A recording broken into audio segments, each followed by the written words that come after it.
There comes a point in a man's life when the crowd thins, the applause fades, and the so-called friends are nowhere to be found.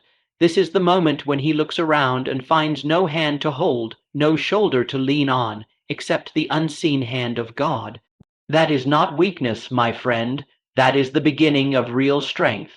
When life strips away the people, resources, and comforts you've always leaned on, it can feel like the ground beneath you has vanished. Yet it is often in this very stripping away that something extraordinary happens. You are forced to rely on something deeper than what you can touch or see. Without the usual distractions, without the safety nets you thought you needed, you are left alone with your own mind, and in that quiet, God's presence becomes undeniable. It is here that your thoughts, guided by His wisdom, begin to take shape into something powerful, something capable of shifting your entire life. In this space of stillness, your mind is no longer tangled in the chatter of the world. The expectations of others, the pressure to conform, the constant noise of opinions, all of it fades away. For perhaps the first time, you are able to listen to the quiet, steady voice within, the one that whispers direction and encouragement. It is not a voice of panic or fear, but of certainty and peace. It begins to connect ideas, align desires, and open your eyes to possibilities you couldn't see when you were busy leaning on others for answers. Great ideas rarely emerge in chaos. They require silence, space, and trust. When the noise dies, you find that your mind is far more capable than you once believed, especially when it is illuminated by divine guidance. Suddenly, you are not just reacting to life. You are envisioning it, shaping it, and daring to imagine what seemed impossible before. The absence of constant human input makes room for creativity to breathe, and in that breathing space, the seeds of transformation are planted. It is in these moments of self-reliance under God's direction that you realize you have been carrying untapped strength all along.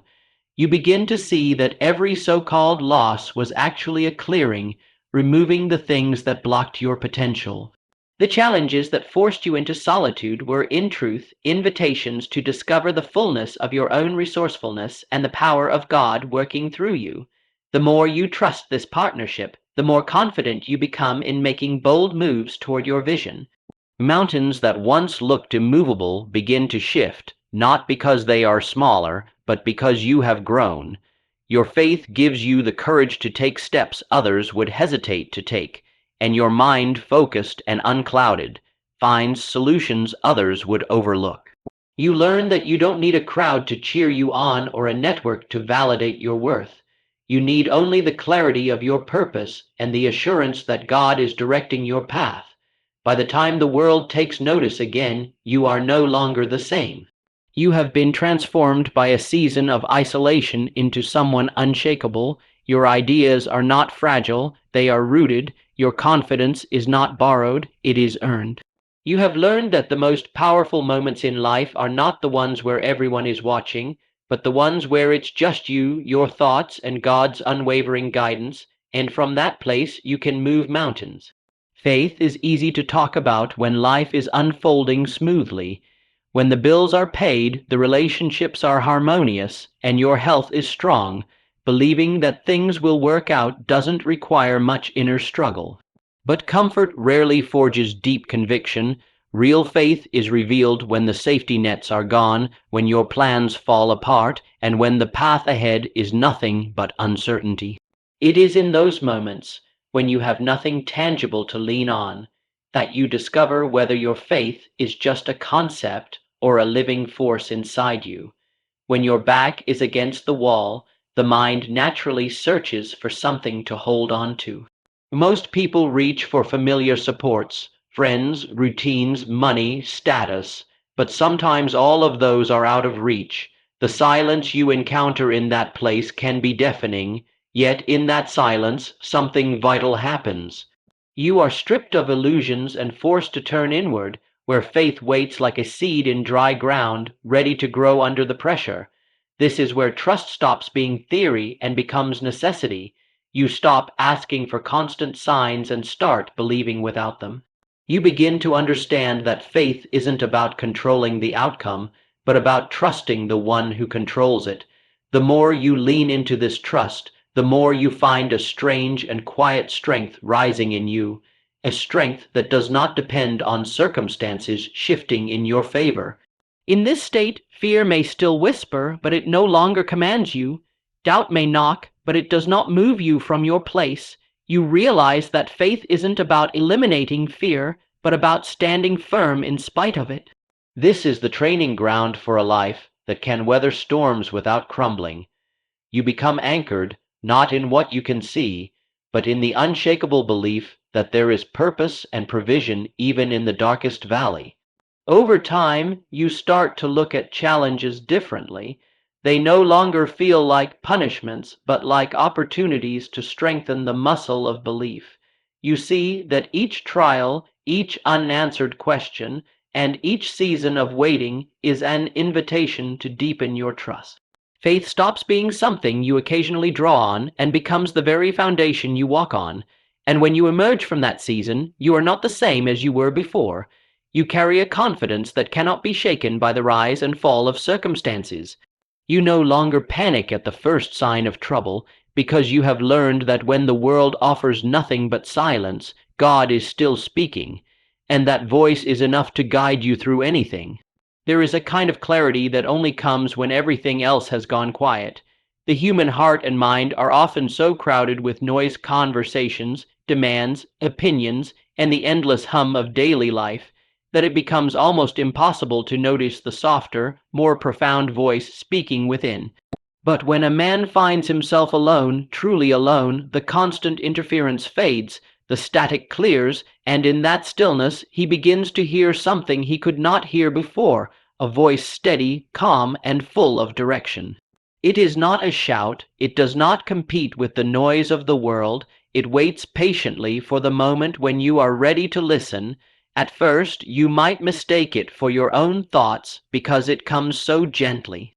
But the more you listen, the more you realize it is something greater, something wiser, something far more certain than anything you could have crafted on your own.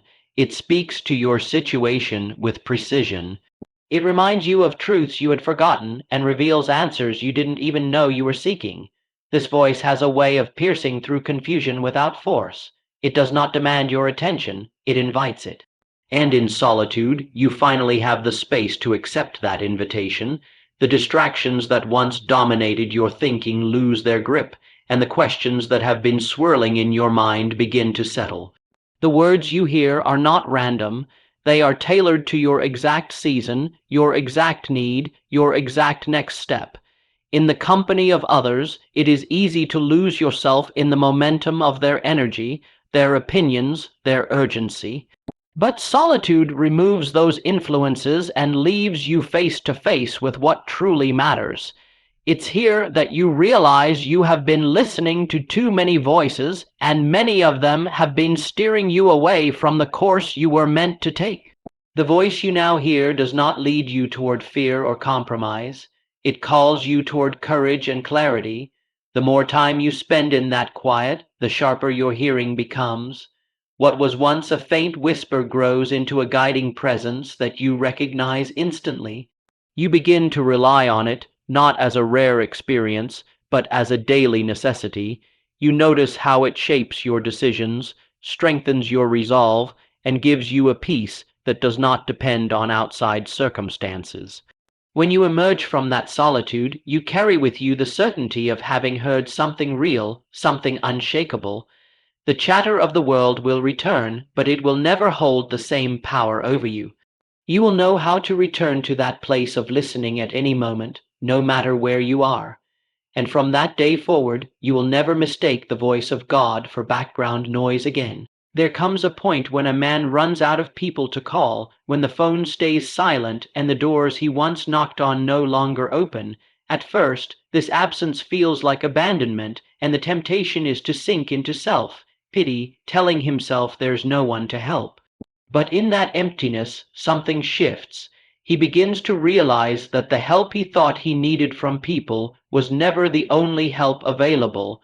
There is a greater hand at work, one that does not vanish when circumstances change, one that sees far beyond the horizon of his understanding. When human help is absent, the presence of God becomes undeniable. This is not the kind of help that merely reacts to problems as they arise. It is the kind that has already mapped out the way through long before you knew you would need it. While others may give advice based on what they see in front of them, divine guidance comes from a vantage point that sees the entire picture, both the visible and the unseen. It knows the traps ahead, the opportunities around the corner, and the exact timing required for you to step forward. Without this awareness, it is easy to measure help only by what is visible: an open door, a kind word, a resource provided in the moment. But there is a deeper form of help that works behind the scenes, aligning situations, shifting people's hearts, and removing obstacles you never even knew existed. Sometimes the absence of human assistance is the very thing that forces you to notice and rely on this unseen support. In learning to lean on this guidance, you begin to live differently. Decisions no longer come from panic or desperation, they are shaped by trust. You move forward not because you see every detail of the path, but because you are confident that the one leading you has already prepared it. And when setbacks occur, you no longer assume they are proof of failure. Often they are redirections, steps designed to bring you to a place you could not have reached on your own. This kind of help removes the excuses that once held you back. You can no longer say, "I had no one to support me," because the greatest support has been with you the entire time. It is a support that will never leave, never tire, never misunderstand your heart. It asks only that you listen and follow, even when the way forward is unclear to human eyes. Over time, you look back and realize that the seasons you thought were defined by isolation were actually filled with the most powerful assistance you could ever have. You see that every step, even the ones taken in uncertainty, was part of a precise design, and in that realization, you stop waiting for human approval or rescue, because you know you already have the only help you will ever truly need. Hardship has a way of testing every part of a person. It strips away comfort, forces you to confront fears, and demands a strength you may not feel you have. When faced without God, it can seem like an attack, a punishment, or an endless cycle of pain without meaning. The weight feels heavier because it rests entirely on your shoulders, and every obstacle appears as proof that life is unfair. In that state, the suffering seems senseless, and hope feels like a luxury you cannot afford. But when God is present in your hardship, the entire meaning changes. The struggle no longer looks like a cruel twist of fate. It becomes a process of shaping, strengthening, and refining. What once felt like an ending begins to feel like a beginning in disguise. You start to see the challenges as tools, each one chiseling away what is unnecessary, preparing you for something greater. The burden may still be heavy, but now it carries purpose, and that purpose fuels endurance. With this perspective, you stop asking, "Why is this happening to me?" and begin asking, "What is this teaching me?"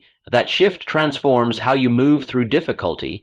Every setback becomes an opportunity to grow. Every delay builds patience. Every closed door trains you to trust timing over speed. You begin to recognize that preparation often comes disguised as struggle, and what is being built in you now will one day be the strength you need for what's ahead. This does not mean the road becomes easy, it means it becomes meaningful. Pain is still pain, but it is no longer wasted. Instead of draining you, it begins to work for you. Like an athlete training for a race, you may not enjoy the exertion, but you understand it is producing the ability to run farther, faster, and stronger than you could before. And the deeper your trust in God, the more you are able to endure with patience instead of resentment. Over time, you start to notice changes within yourself. You react to challenges with more composure. You face uncertainty with greater courage. You no longer fall apart at the first sign of trouble, because you know that nothing you face is without value. You carry the quiet assurance that the very weight you are under is building the muscle you will need for the future.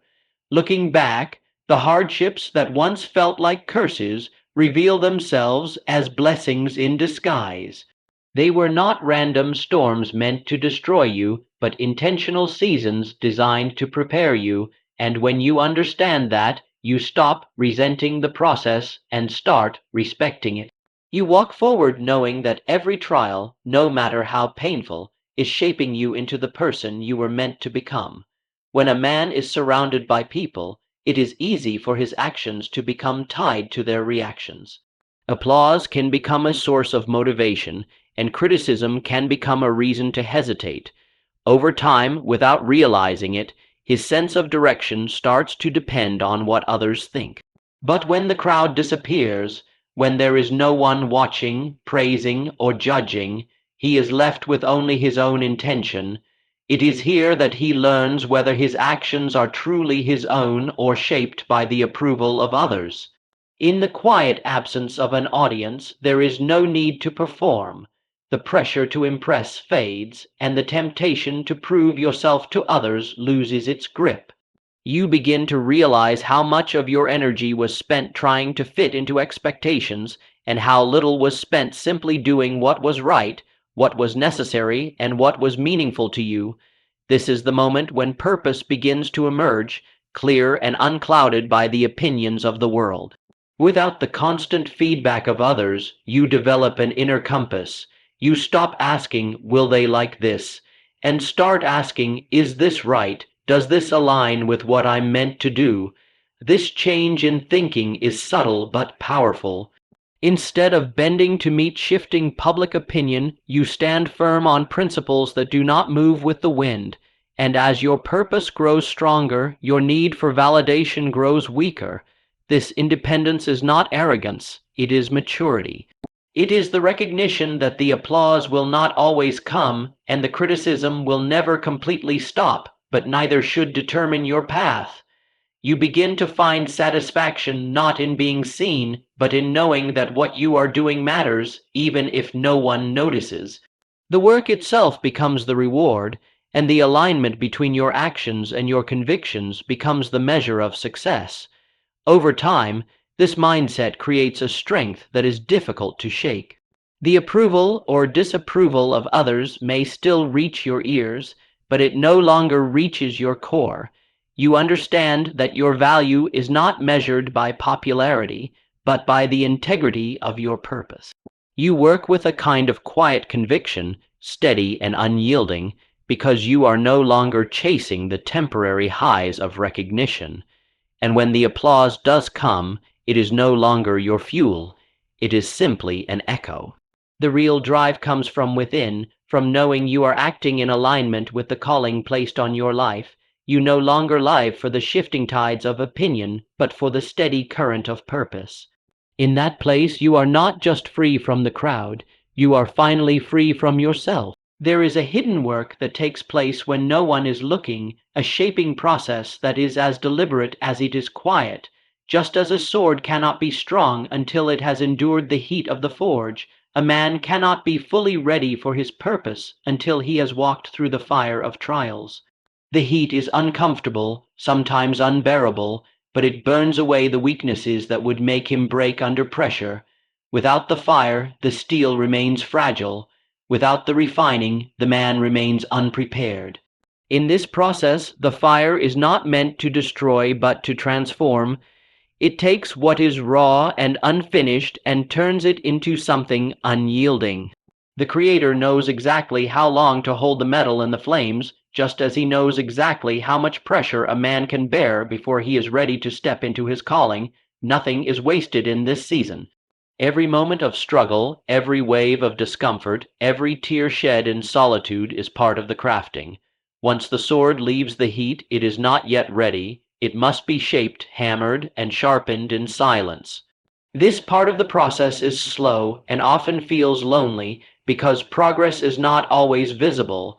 The man may wonder why nothing seems to be happening, not realizing that the shaping is taking place deep within him. Habits are being reformed, character is being strengthened, and his vision is being clarified. Silence, though difficult to endure, is a powerful tool in the hands of the Maker. Without the noise of the world, a man begins to understand himself and his Creator in ways that would be impossible in constant motion. In that quiet space, he learns patience, humility, and discipline. These are the qualities that will determine whether he can carry the weight of the purpose waiting for him. When the shaping is complete, the sword is sharpened for battle. Likewise, the man who has been refined in both fire and silence emerges with a strength that cannot be faked and a clarity that cannot be shaken. He is not easily swayed by fear or flattery because he knows what it took to be prepared, and he understands that every strike of the hammer was for his benefit.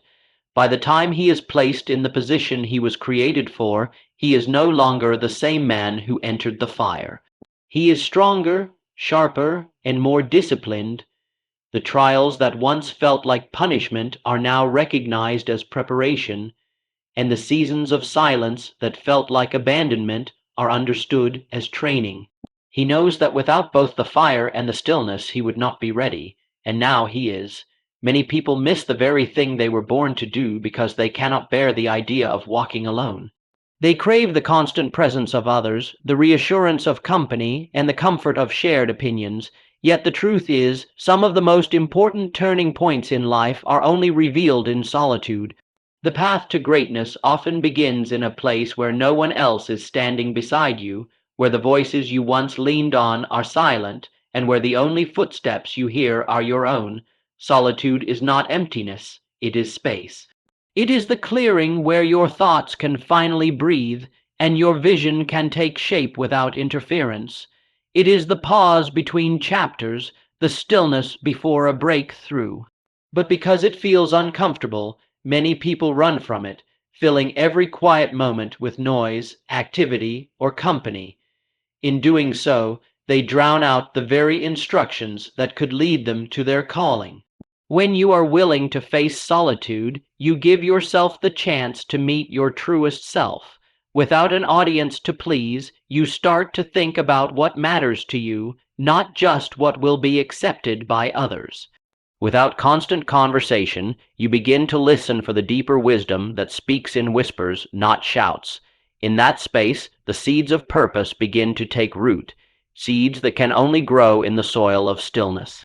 Greatness is rarely born in the spotlight, it is cultivated in the shadows. The public may one day see the finished work, but it is in the unseen hours, in the private wrestling, that a person is shaped into someone capable of carrying the weight of their destiny.